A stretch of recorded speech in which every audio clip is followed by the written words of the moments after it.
ఈరోజు ఈ దేశంలో ఐఏఎస్లైనా ఐపీఎస్లైనా ఐఎఫ్ఎస్లైనా వివిధ ఉన్నతాధికారులు మా ప్రభుత్వంలో పనిచేస్తున్న వాళ్ళు నన్ను కలవడానికి వచ్చినప్పుడు వాళ్ళతో మాట్లాడుతున్న సందర్భంలో నేను వాళ్ళని అడుగుతుంటాను, మీ స్కూల్ ఎడ్యుకేషన్ ఎక్కడా, మీ కాలేజ్ ఎడ్యుకేషన్ ఎక్కడా.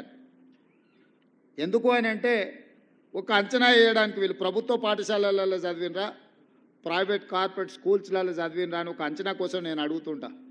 90% ఐఏఎస్ ఐపీఎస్లు ప్రభుత్వ పాఠశాలలలో చదువుకున్న వాళ్ళే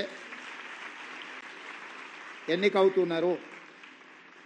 అదేవిధంగా రాజకీయ నాయకులు ముఖ్యమైన హోదాలలో రాణించిన వాళ్ళు ఈ దేశం మొత్తం మీద చూడండి. నిన్న ప్రమాణ స్వీకారం చేసిన నరేంద్ర మోడీ గారు కావచ్చు, 12 తారీఖు నాడు ప్రమాణ స్వీకారం చేయబోయే నారా చంద్రబాబు నాయుడు గారు కావచ్చు, డిసెంబర్ 7, 2023 నాడు ప్రమాణ స్వీకారం చేసిన మీ రేవంత్ అన్న కావచ్చు, మేమందరం ప్రభుత్వ పాఠశాలల్లో చదువుకొని ఈ స్థాయికి వచ్చినాం.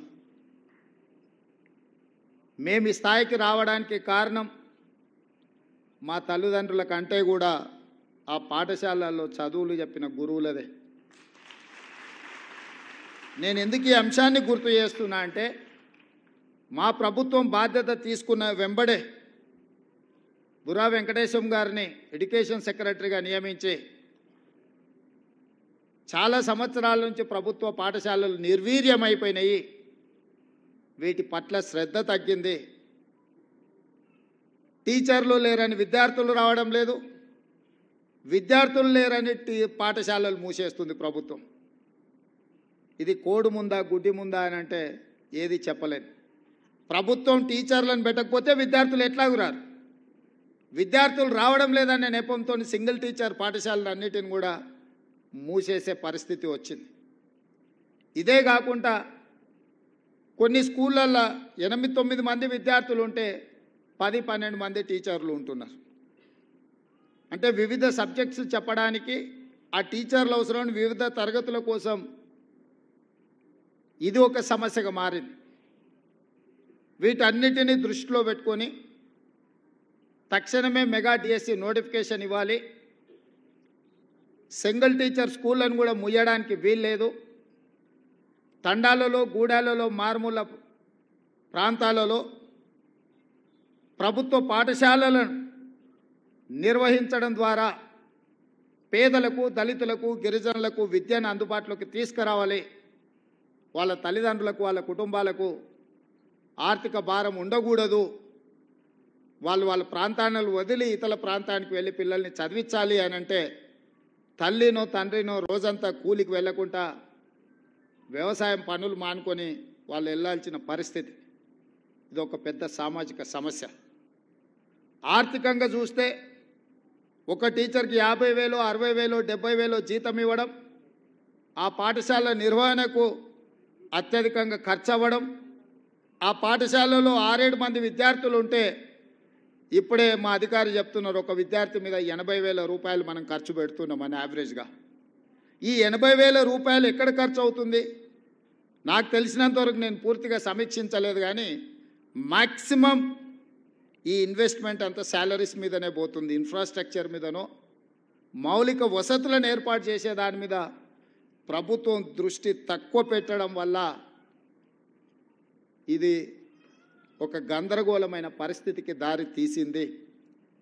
అందుకే మా ప్రభుత్వం మెగా డిఎస్సి నోటిఫికేషన్ ద్వారా 11,000 పైచిలకు ఖాళీలుగా ఉన్న టీచర్ల నియామకాలు చేపట్టడం ద్వారా పేదలకు, గూడాలలో, తండాలలో కూడా విద్యను అందుబాటులోకి తీసుకురావాలన్న సంకల్పంతో వచ్చినెంబడే మేము నోటిఫికేషన్ ఇచ్చినాం.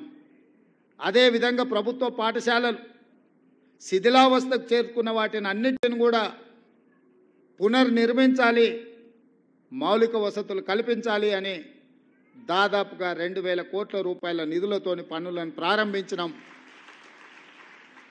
ఇదే కాకుండా ప్రభుత్వ పాఠశాలను తీర్చిదిద్దాలన్న ఆలోచనతోటి ప్రొఫెసర్ జయశంకర్ గారి పేరు మీద బడిబాట కార్యక్రమాన్ని ఈ నెల 9 తారీఖు నుంచి 20 తారీఖు వరకు ఈ కార్యక్రమాన్ని తీసుకోవాలి.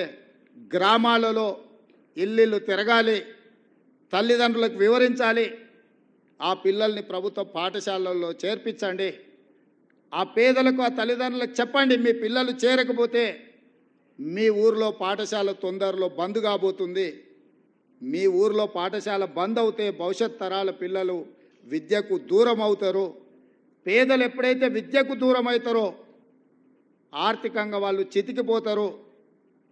ఇంతకుముందు రవీందర్ గారు చెప్పినట్టుగా విద్య ఒక్కటే మనల్ని అభివృద్ధి పదం వైపు నడిపిస్తుంది అని నేను బలంగా నమ్ముతాను, విశ్వసిస్తాను. అందుకే ప్రొఫెసర్ జయశంకర్ బడిబాట కార్యక్రమాన్ని ఈరోజు ముందుకు తీసుకెళ్ళండి అని చెప్పి మా అధికారులకు ఆదేశించడం జరిగింది. ఇదే కాదు, గ్రామాలలో ఉన్న పాఠశాలల యొక్క నిర్వహణ, మధ్యాహ్న భోజనం నుంచి బడి పిల్లలకి ఇచ్చే బట్టల వరకు ప్రతి బాధ్యత సెల్ఫ్ హెల్ప్ గ్రూప్లకు, అక్కడ ఉండే మహిళా సంఘాలకే అధికారికంగా నేను జీవో ఇచ్చి వాళ్ళకే అప్పచెప్పినాం. ఇవాళ ప్రభుత్వ పాఠశాలలో చదువుకునే పిల్లలకు ప్రభుత్వం ఇచ్చే డ్రెస్సులు మహిళా సంఘాల వాళ్ళే కుట్టి అక్కడ ఉండే విద్యార్థులకు ఇచ్చే విధంగా వాళ్ళకే ఇచ్చినాం ఈరోజు. అదే కాకుండా అమ్మ ఆదర్శ పాఠశాల అనే పేరు మీద పాఠశాలల యొక్క నిర్వహణ గ్రామాలలో ఉన్న మహిళా సంఘాలకే పూర్తిగా అప్పచెప్పిన నిధులు వాళ్ళ చేతులకే ఇచ్చి వాళ్ళే పాఠశాలలు నిర్వహించే బాధ్యతను ఆ తల్లులకే ఇచ్చినాము.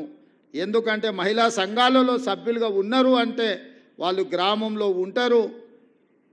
గ్రామంలో ఉండే ఆ తల్లులే వాళ్ళ పిల్లలని పాఠశాలకు పంపిస్తే వాళ్ళ పిల్లలు చదువుకునే పాఠశాలల్ని వాళ్ళ కుటుంబ సభ్యులుగా భావించి వాటిని తీర్చిదిద్దుతారు అని చెప్పి మధ్యాహ్న భోజన పథకానికి సంబంధించి కూడా బాధ్యతలన్నీ వాళ్ళ చేతుల్నే పెట్టి గ్రీన్ ఛానల్ ద్వారా వాళ్ళ నిధులను విడుదల చేయమని చెప్పి మా ఆర్థిక శాఖ కార్యదర్శికి, మా ఆర్థిక మంత్రికి నేను ఆదేశాలు ఇవ్వడం జరిగింది.